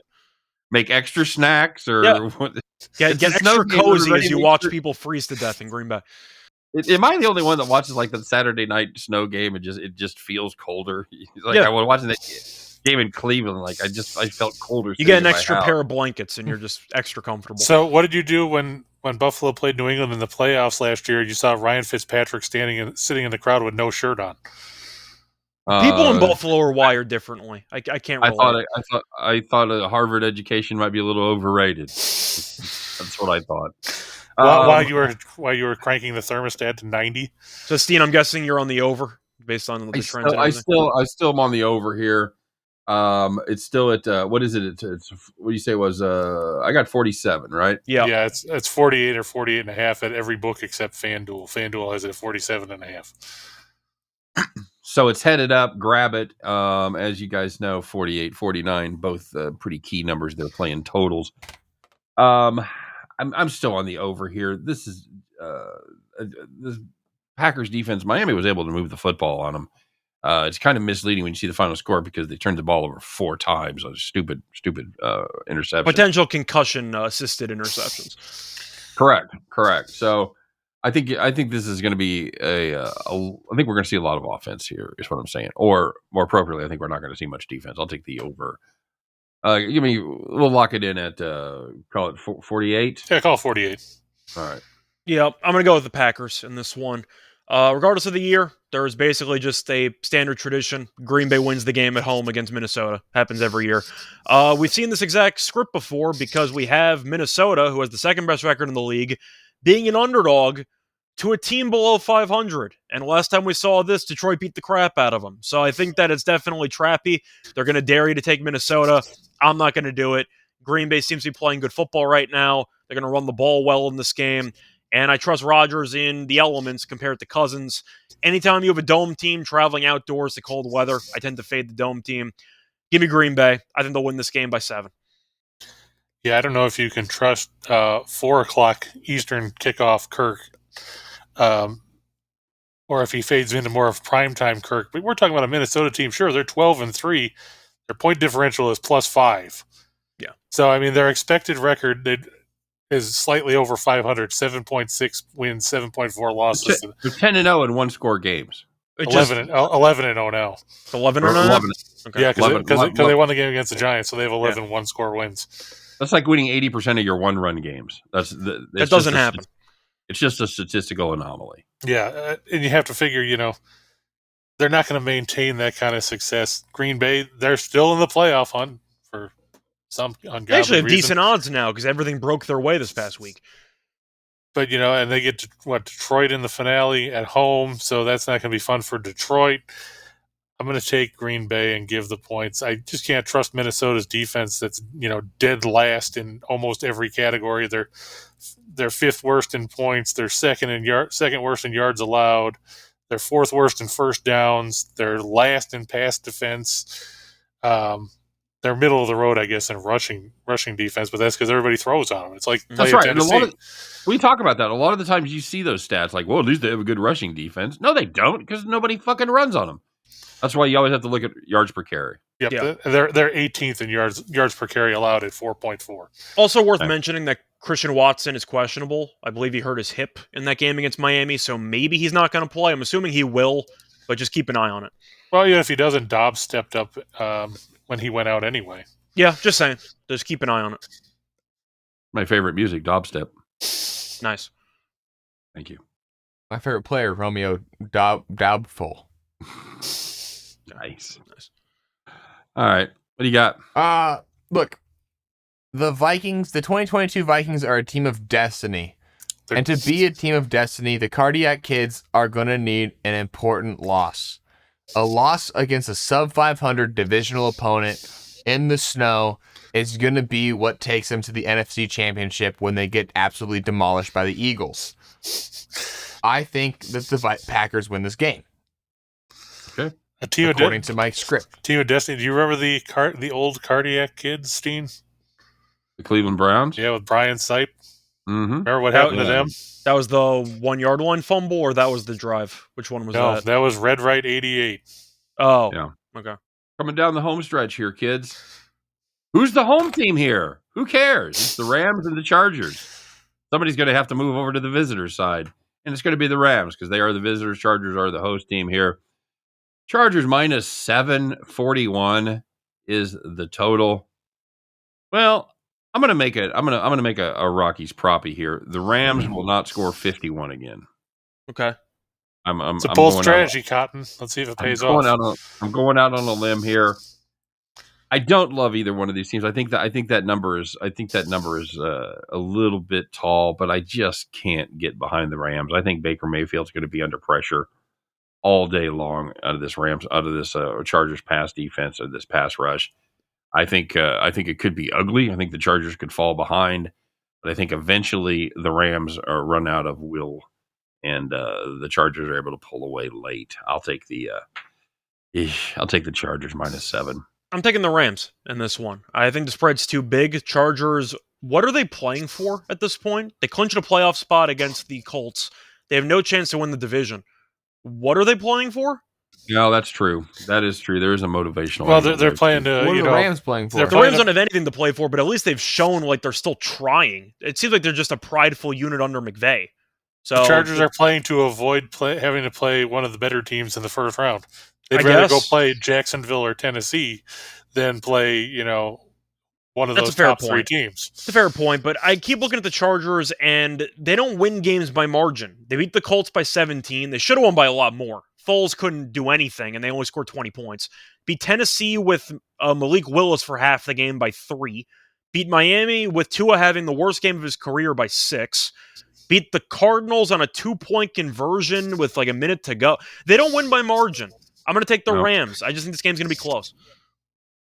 I think you saw the Rams have their best game of their life this season last week against Denver.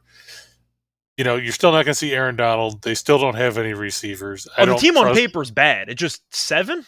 It's a lot for a Chargers team, which every game involves a heart attack.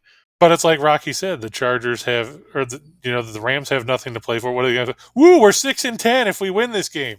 Yeah, that's really going to get a team motivated. They were motivated for the Christmas game. I don't know. McVay seems to have gotten to this group to continue trying. I don't know why, but they're actually trying week in, week out.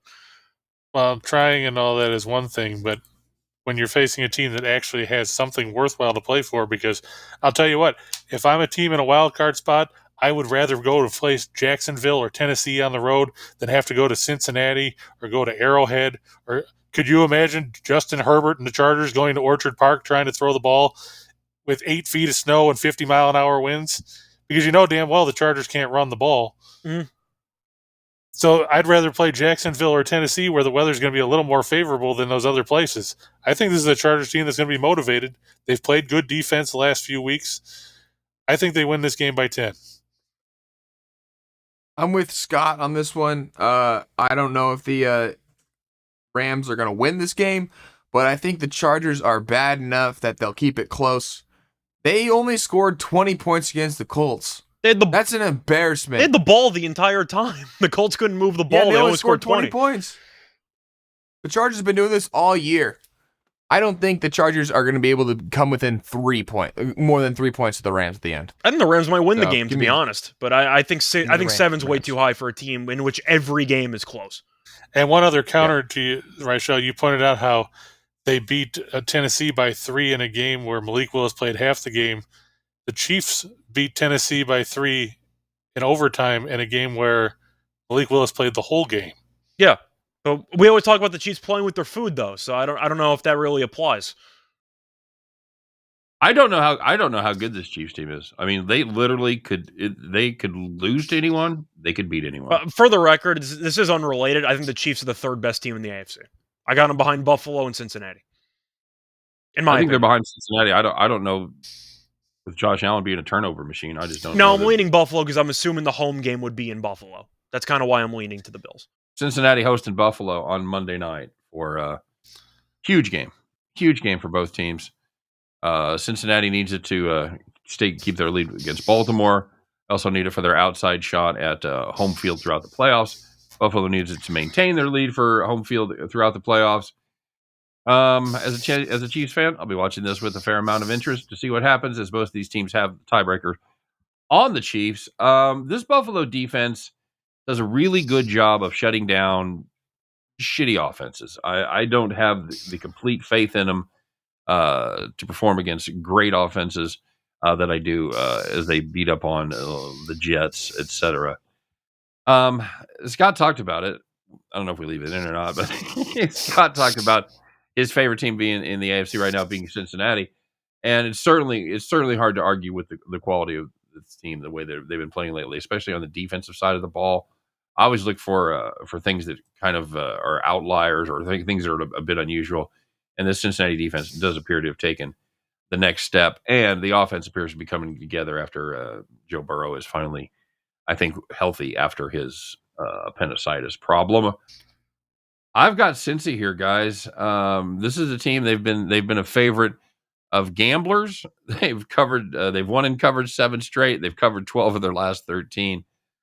I don't know how you get away from the Cincinnati team to take Buffalo out of Orchard Park. I like the Bengals right here to get it done. You want to give me a point? You want to do that? I don't really care. I'll probably play it on the money line. But I'll take Cincinnati over the Buffalo Bills right here. Yeah, I think for me, this game is very close. These teams are very close in terms of talent and overall skill, but I am going to lean to the home team here.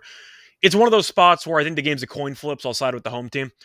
I think Cincinnati has really just solid weapons that which could potentially pick apart this Buffalo secondary. I also like the fact that Cincinnati can run the ball.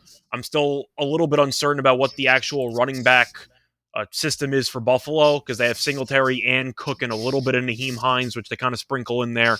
Might be turnovers, though. We've seen Allen be reckless with the ball, mostly in the red zone. Cincinnati's been pretty careful with the football. I think I'm going to lean to Cincinnati here, but I think this game should be close. Should be a lot of fun. I'll lean to the over with these quarterbacks, but I'll lean Cincinnati. Wait, Cincinnati's been careful with the football, but we watched Burrow throw 2 interceptions last week, including a pick 6. Yeah. You talk about the run game for Cincinnati.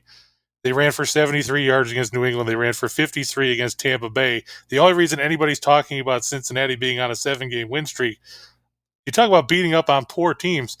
They beat Carolina. They beat Pittsburgh. They beat Tennessee. They beat Cleveland. Tampa Bay gift-wrapped them a goddamn game by turning the ball over 75 times in the second half.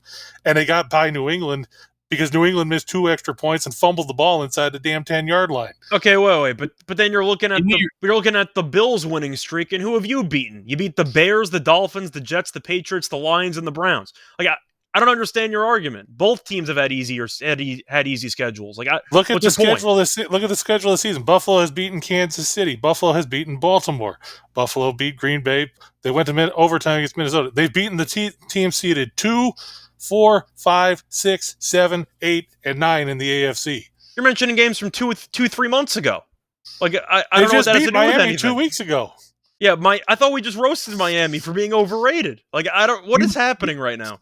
Because you can. We all have our favorite teams. We all talk objectively about it, but you start talking about the Bills with Chris, he loses all sense of objectivity. No, my point is, you're talking about Cincinnati's on a roll, but they haven't beaten anybody. I get the point you're trying to make, but my point is, if you're going to roast Cincinnati's strength of schedule during the winning streak, you have to roast Buffalo's strength of schedule for the winning streak, because they haven't beaten anybody either. Who's the teams that they've beaten that's over 500 in this stretch? I don't care. Chris, what do you have in this game? He's taking Buffalo. What do you think he's going to take? I think Buffalo's going to win the game. I don't trust Cincinnati's run game. I don't trust the health necessarily, because Jamar Chase has not looked right the last couple weeks, and that's being completely objective. Tyler Boyd, I don't know what his status is for this week. Trenton Irwin doesn't scare me. I know he caught a touchdown last week. 2 touchdowns. Was it 2? Okay. Yeah, 2. I knew he caught 1. I missed the second one. Hendrickson is trying to play with that broken wrist. I don't know how effective he's going to be on the defensive line. They just lost La'el Collins for the year on the offensive line with a torn knee ligament. That's a big loss. It is huge. And, Cincinnati's offensive line, they went and bought, 4 new starters this year in the offseason. And Burrow's still been sacked quite a bit. Yes, but a lot of that came early. Well, a lot of that came when his mobility was less than it is Didn't right the Cowboys sack him like 7 times, like week 2 or something? They beat him up. Yeah, I'm trying to see if I can find. find times. I'm trying to see if I can get a listing on sacks, but I'm not sure if anybody spits that out. We should just call this segment. All right, Chris, and tell us why you're taking the Bills. Well, like I said, I'll go ahead, Rob. I'll tell you why I'm taking the Bengals. Okay. The Bengals have a strength of schedule of 5-2-5. The Bills have a strength of schedule of 5-1-4. I like the Bengals then. So the Bengals do have the tougher strength of schedule. Yes, by 0.11. By the way, just to look at 0.011. Just to look at the sack numbers here. Burrow was sacked 7 times against Pittsburgh in week 1, 6 times against Dallas in week 2. He's been sacked less than 3 times in each of the last 7 games. I just told you that. I'm just confirming. I just pulled it up. We're falling apart. I'm just saying. I pulled up the numbers. I was confirming everything you said. All right. Hey, you know what? We have people that have been patient enough to watch this all the way through, so we should reward them and stop this madness. All right. As it always happens when it's so nice because we have David and Mason on, and they're like they color in the lines, and we just move right on down the track. We'll fix it in post. Fine. It's fine. There is no fixing this in post, and then we have these guys on, and everything just goes. It's all about the banter, man. It's all about the banter. This is reality TV. All right, very good, guys. As always, thanks very much for watching us. We do have one more week. We'll be doing the playoffs too, of course. So don't get too excited. We're going to be doing it after the week 18. But I want to thank these guys for stopping by as well. It's always fun to have them. Scott interrupting his Christmas vacation to join us today. Scott, tell the people where they can find you. Besides, what room are you in there at the Fontainebleau? I'm in a room, so I have a roof over my head. But yeah, you can find me on Twitter at Rice Show Radio. Besides that, you can find me in Florida for the next week. But other than that, though, yeah, follow me on Twitter for all the free picks and any questions you might have about the games. All right, very good. I had to go to the hotel for Florida. We have a nice brisket. Chris, where can we find you? Well, you can always find me on Winners and Winers, where I'm covering everything that we've got going on right now, including the NHL and the NBA and everything else. And then, like you said, Saturday mornings, 9 a.m. Eastern, catch me on the Winners and Winers YouTube channel with just parlays with myself. Yeah, you can turn what you should do is turn your cartoons down and then turn Chris up. And Sure, so you can still watch the cartoons, but and you've probably already seen all the SpongeBob's that are on anyway. What in the world, Rocky? Where can we catch you? I'm on Twitter at Rocky Foré. You never post anything though. Oh yeah, I gotta start posting. You can tweet at me and I'll respond to it at Rocky Foré. You can also find me trying to recover my phone in Sewage Lagoon in North Washington. I lost it. That's why I'm not on Twitter recently. I've been trying to recover it. I just got a fishing pole with a little magnet. I've just been trying to get my phone out of the. Is that over by the Muckleshoot? It's close to the Muckleshoot Casino. Sewage Lagoon. That's weird. We have a sewage lagoon right by one of our casinos here in Kansas City as well. I think it's a prerequisite for building one. Must be. All right, guys. Good luck this week. It's a watch your lines, watch your weather, watch those motivation factors. All of that will come into play. I promise. I've been Scott Steehn. He's been Rocky Foré, Chris King, Scott Reichel. Once upon a time in Las Vegas. We thank you for stopping by, and we will see you next week.